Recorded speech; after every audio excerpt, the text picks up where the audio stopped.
back to another Q&A on April 26th, 2020. And this week I did a topic related Q&A, hormone related. So been doing the whiteboard chats lately, and a few of them were more so hormone related. So people have been asking some questions, so I figured this would be an appropriate topic for this one. And it seems that way. Got a lot of questions. And I even cut it off in about 5 minutes, and it filled up pretty quick. So let's see what we have here.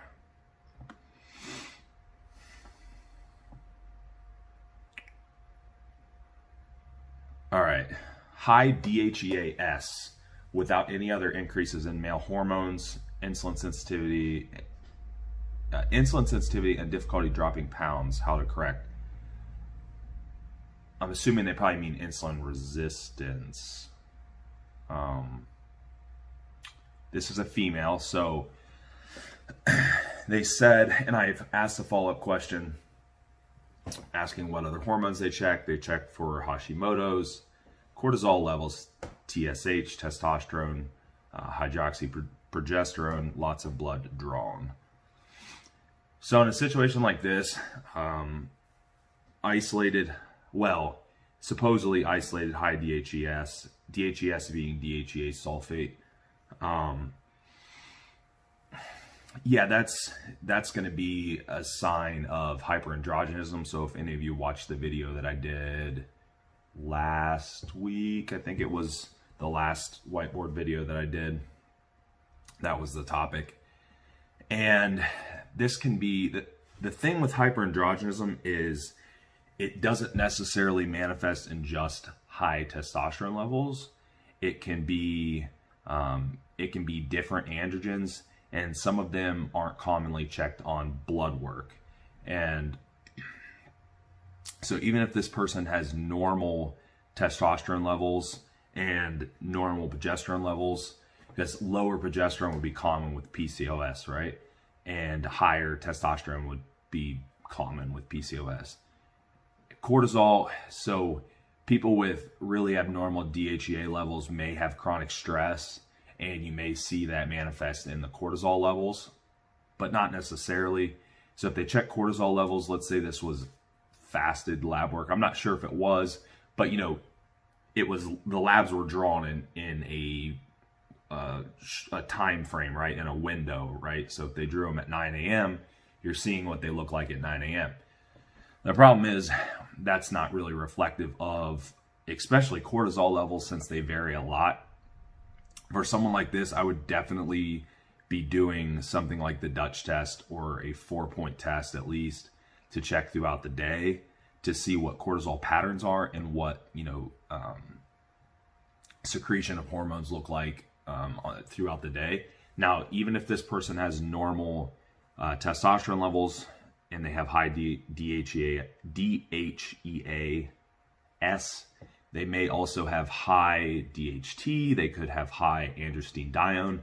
They could have high or just a lot of activity at the 5A or the 5-alpha reductase enzyme. So you would see that on that test. It would show testosterone and then branch off into conversion into these other androgens. And you'd be able to tell if they in fact had hyperandrogenism. Now, if they're having issues with difficulty with insulin sensitivity and difficulty dropping weight, that's pretty typical of something like PCOS. They did mention progesterone, so progesterone's normal. That's not common of PCOS. However, you can still have hyperandrogenism for other reasons in the absence of polycystic ovarian syndrome. So it would look like a hyperandrogenism type of issue, but you would need to check more. I mean, it's hard to say. I can't, how to correct it. Well, I don't know what exactly the cause is. So you would need to see hormone metabolism, and you would want to do something like a Dutch test to really see what the heck's going on in all the pathways and why that DHEA-S is high in isolation like that. So that's what you would need to do. Okay.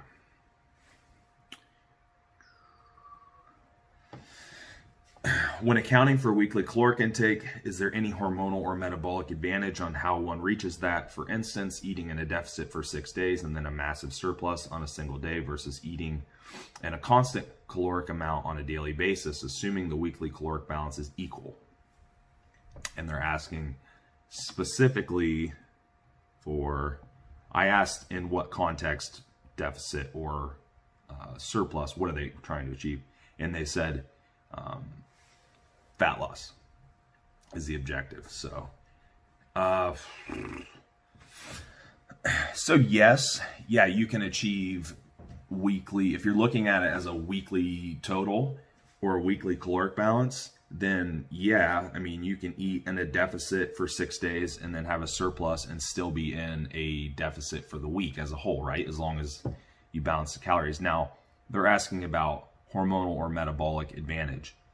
That's where it gets a little bit tricky, or things become a little bit different.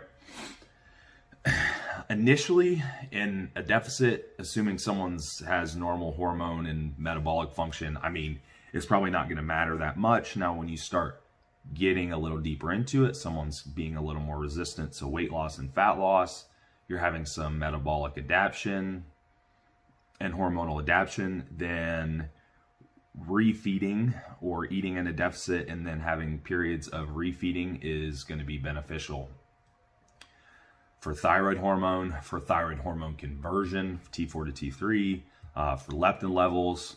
And I mean, there's research on this, right? This is actually something that's research. It's not just a bro science thing. And I mean, I see it all the time in people, how you refeed them. And it seems that you need about 48 hours to start really putting a dent in the metabolic adaptations. So yeah, I mean, if you ate, in theory, if you ate for 5 days in a deficit and 2 days in a surplus, or at maintenance, at least out of a deficit, then it would be metabolically and hormonally advantageous to do so. So, but it's going to depend. Like I said, it's going to depend on, is the person metabolically and hormonally compromised? Are they going to gain a benefit from that type of structure, or do they really need that? But yeah, I mean, as a whole, calorie math is calorie math, right? But once the body starts becoming downregulated, then that's where these things are going to make a difference. But in a general sense, yeah, I mean, if you're in a deficit, you're in a deficit. It just comes down to resistance from the body. Now, of course, if your body's becoming resistant, you could just eat less and you could just continue to eat less, but that's a dead end road at some point. You're just digging a hole. And then you're going to run into other things, like you're going to feel like shit and performance is going to go down, and your NEAT level is probably going to go down because you're going to feel like shit. Your sleep's going to start to suck, you know, all this stuff. So, I mean, ideally, you want to maintain as good of a metabolic and hormonal environment as you can. And that's going to be probably the best way, right? So yeah, it does matter. It definitely matters in the right context, for sure. Okay. I've noticed that hunger often increases on refeed days. Do you think it's related to more insulin being secreted, something to do with leptin or ghrelin, a combination of the three, or something else entirely? Short answer would be it's a combination of the three, right? You know, a few things are going on. Well, ghrelin, if anything, should probably be going down a little bit simply because you're overfeeding. However, leptin can be increasing, and metabolically, you know, you're getting some increase if you refeed long enough, right? We know that. And also, yeah, insulin can play into that. And then psychologically, there's also like a palatability factor going on there as well. You know, I can relate that to, like, if you have been very restrictive and you start introducing more carbohydrate that tastes good and are maybe more palatable, and things that you haven't had, then it's stimulating. It's hard to shut that off. So there's a palatability factor there as well. But yeah, I mean, it's a combination of all three of those things in kind of a cascade. And how far, I would also say, like, how far below maintenance and how lean you are is going to make a difference, and all those things. Like, I'll give you an example. If you're very lean and you refeed, you're going to notice this type of thing a lot more than if you're in an off season, and or even if you're not, like, that's a bad example. We'll say that you're eating at maintenance and then you refeed, but you're not that lean. You know what I mean? It's going to be, you're going to notice this more drastically when these hormones are very compromised, you know, because typically in that strict deficit, you're having very low leptin because body fat's lower and calories are lower, and you're having higher ghrelin and probably lower insulin secretion, right? And less palatability potentially. So, you know, it's going to be just more noticeable in that lean and restrictive state. I mean, everyone's kind of experienced that too, that kind of where the floodgates open, right? And it's hard to stop eating. You know, I've been in that situation where I've very, very restrictive and then do a refeed, and like, you know, I mean, consciously I know what's going on, so I'm able to control it, but it's like, damn, it's, you know, I'm eating 900 grams of carbs today. I normally eat 50 grams. It's like, why am I so hungry, right? Why can I not stop eating? It's not a calorie thing, right? Because you're eating more. So let's see, let's move on to the next one. Your thoughts on using T4 when utilizing GH or peptides and secretagogues, and what cases do you find it beneficial? Well,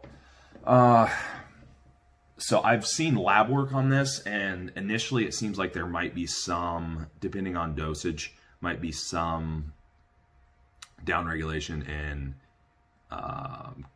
especially conversion of T4 to T3, so you could see TSH go up, and lack of conversion of thyroid hormone. Now, to be honest, most of what I've seen is that doesn't last very long, and the healthy thyroid gland is pretty much able to correct that pretty quickly and balance it out and increase conversion.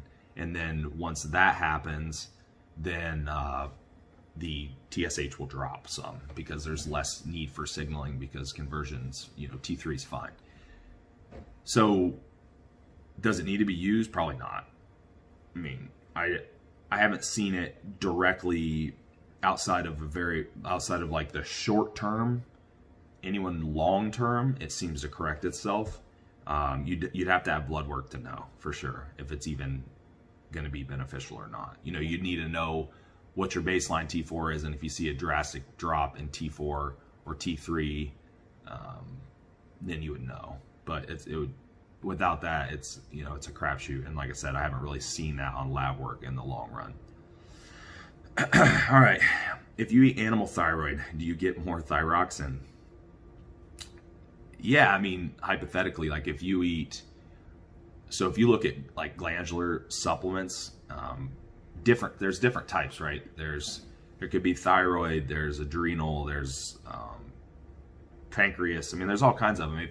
In theory, yeah, if you eat these organ meats, if you eat the organs, then you would get that to some extent. Now, how orally bioavailable is that from eating it from like the organ itself, like extracting that nutrient? I don't know. I don't know for sure. It's like, I don't know if it would make how much of a difference it would make to thyroid function if you ate that. Now, obviously, if you're eating it in high amounts and you're getting tons of thyroxine, then you're essentially supplementing, or you're essentially taking exogenous, you know, thyroid medication at that point, which you don't necessarily want that because it's going to downregulate your own thyroid production. So unless you need that, you know, it's not necessarily something you'd want to do. But I would have to, truthfully, I would have to see someone eating large amounts consistently and see what it actually does on like the lab work level, you know, and kind of see how much it affects them. But in theory, yeah, I mean, if you ate enough of it, you would potentially.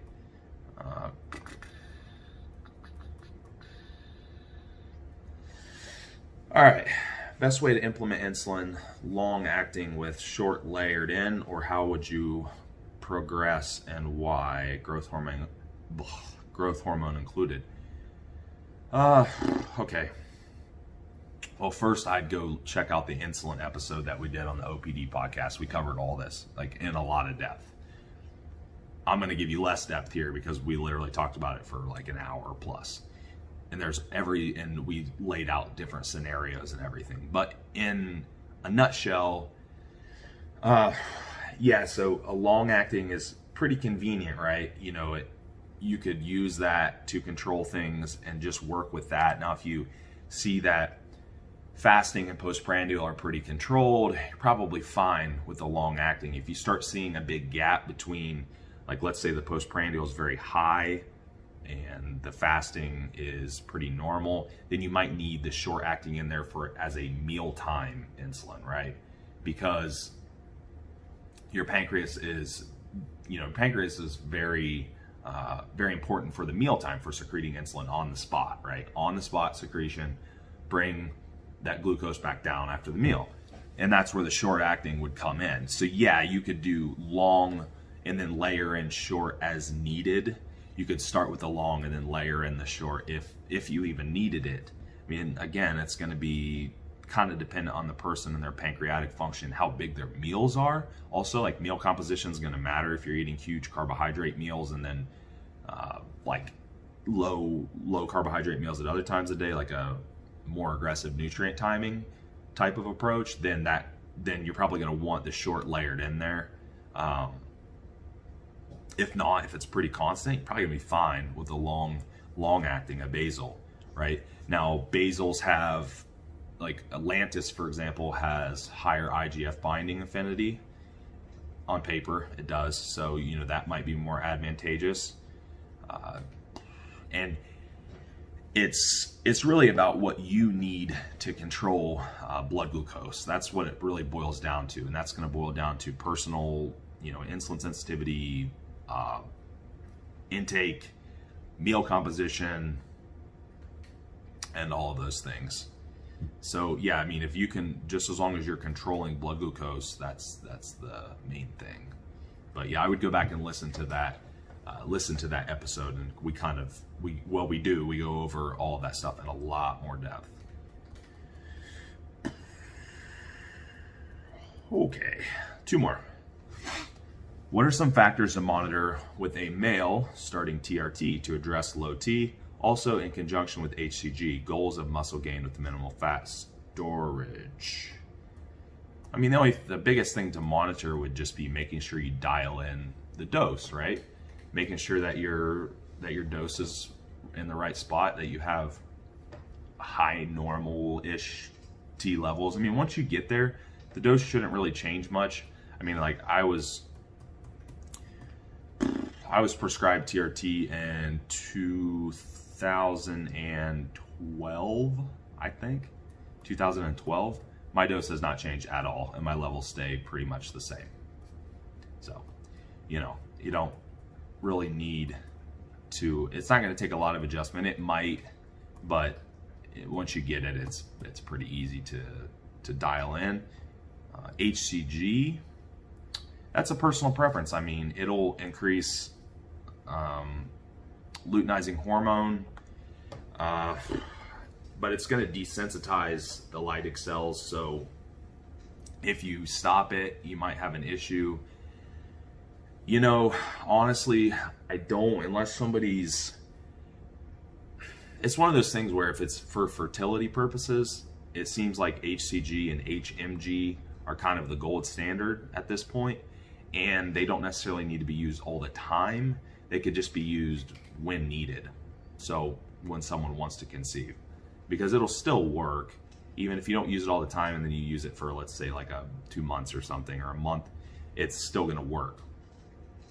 So does it need to be used all the time? That remains to be seen. I'm not prescribed it. I have a pretty reputable doctor, and he doesn't prescribe it to me. and a lot of people that I know don't get it prescribed. So it's probably not entirely necessary. I mean, TRT is permanent anyhow. You're going to be on it forever if you need it. And yeah, so unless it's a fertility thing, you know, I don't think it's necessary. Minimal fat storage. I mean, yeah, that doesn't have a whole lot to do with your TRT. Sure, if your hormone levels are higher, you're probably going to have better body composition, but that's all based on diet and insulin sensitivity and all that good stuff. So last one, did GH really work or just hype? When to use insulin and GH? Does it? Yeah, it works. I mean, it's studied to release free fatty acids in the right dose to help with more fat loss. Depending on how you use it, it can help with systemic IGF production, but also autocrine and paracrine production, which is more localized, which is what you would want for hypertrophy. And dosing is going to vary between fat loss and hypertrophy. It's not really going to be very effective at all for muscle growth unless it's coupled with insulin because of the synergy there, especially with IGF and controlling blood glucose levels. That's like a giant question. That's like a whole presentation on how they work and why and how to use them together. For one, I would listen to the insulin question that I had on here a little bit ago, and also listen to the OPD podcast on insulin, and then listen to, trying to think whether the other one was. It was there's a couple good references. I mean, we've talked about it in depth on the OPD podcast too. You can look through there and find the GH question answered. And also, oh shit, I'm trying to think of his name. Spacing out. Can't think of it off the top of my head, but there's some good articles, a couple good articles about growth hormone and how it can be used for more effectively for hypertrophy. Also, Joe that does the OPD with me, he did one with the Muscle Mentors about GH and hypertrophy also, so look for that.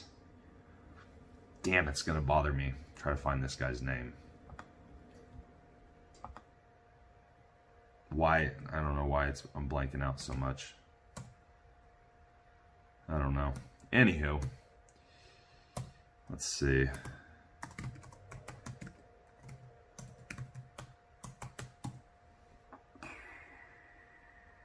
Chester. Fuck. Yeah, Chester Rockwell has a good article on the subject, so you can look it up. I think it's probably on his website or something. That's what I would suggest. That's not really a question I could sit here and answer in 2 to 5 minutes. It's a pretty long one. But, yep, that is it for this week, guys. I appreciate the questions, and we'll talk to you next